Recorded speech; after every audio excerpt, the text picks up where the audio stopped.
Number 23. Joe Prophet. Number 23. Joe Prophet.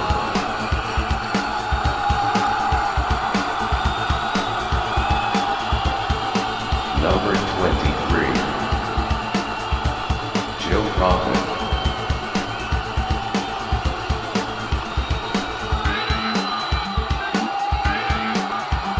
Number 23. Joe Prophet. Number 23. Joe Prophet.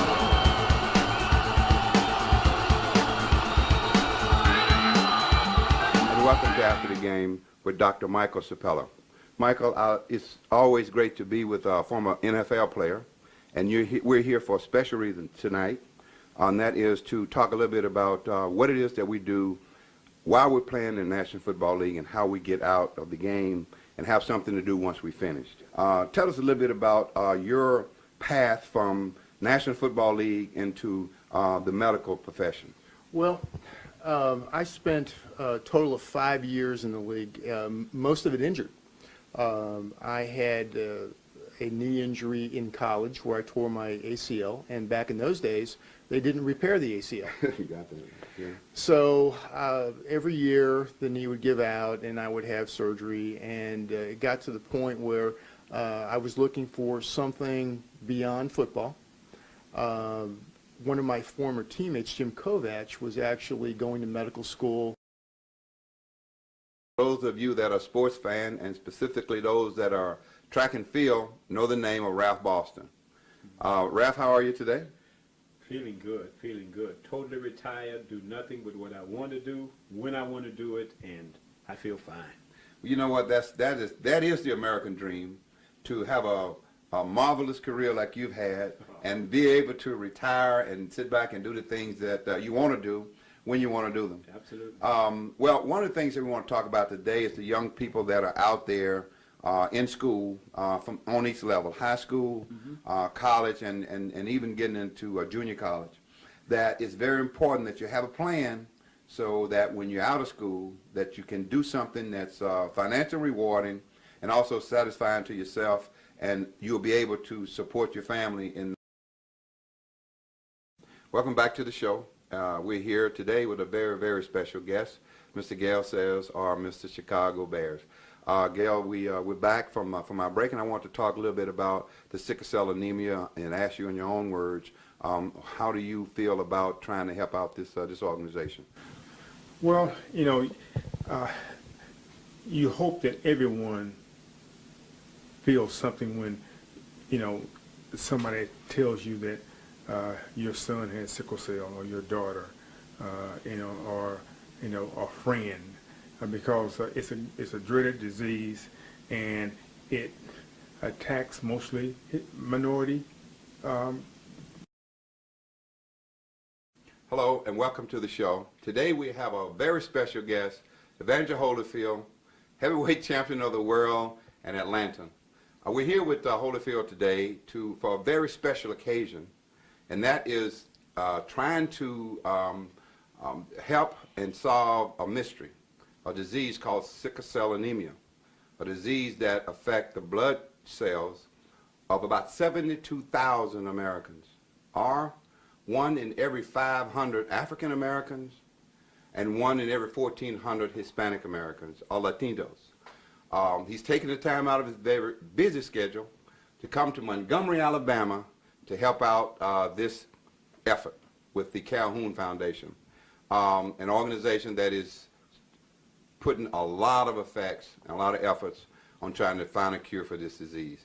So, Evander, tell us a little bit about your coming over here and what you're trying to do to help this organization.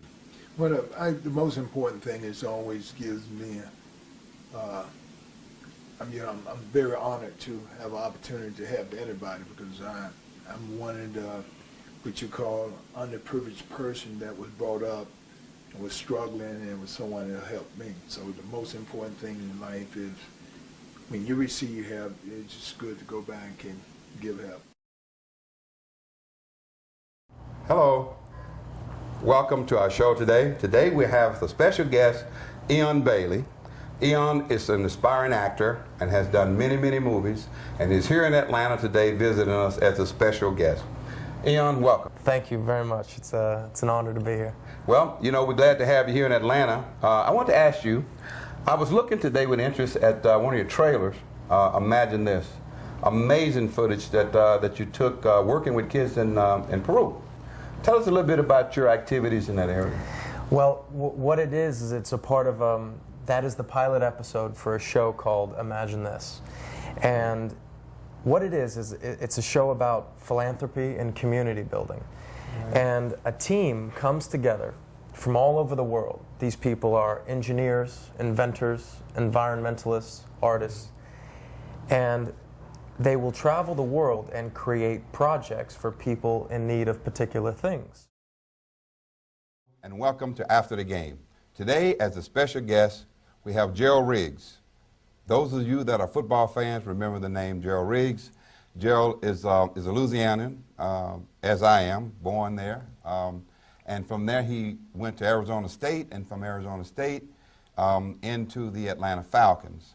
And as you know, I'll tell you a little bit more about Gerald, but he still holds an amazing record with the Atlanta Falcons as we speak.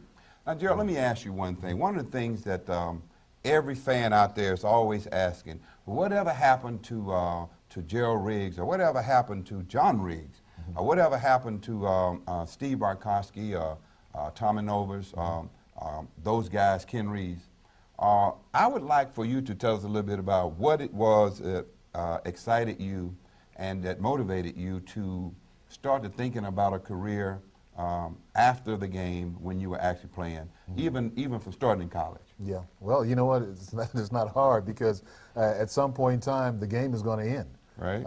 And I think a lot of the coaches that I played with, a lot of the people who were more inspirational in my life would always tell me, you know, it's great to play this game, but you got to start thinking down the road at some point in time to do something else. I'll tell you a short story real quick. When I went to college, for instance, all the schools recruited me as a football and basketball guy. The running backs coach by the name of Don Baker at the time was at Arizona State. He took me out. Legendary Louisiana high school football coach Mackie Freeze of Richwood High School once led his powerhouse team to 4 straight state championships and 66 consecutive wins. Along with his phenomenal coaching abilities, Coach Freeze also imparted his athletes with words of wisdom that would assist in their success both on and off the field. His words were simple and genius. One such analogy I vividly recall is kill a net with a sledgehammer.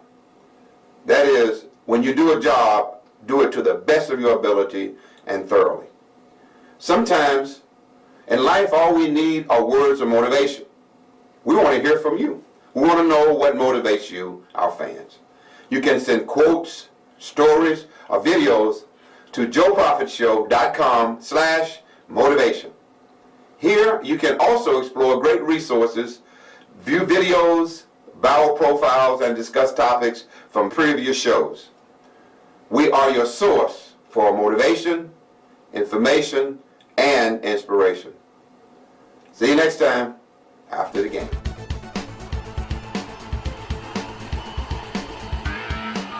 Number 23.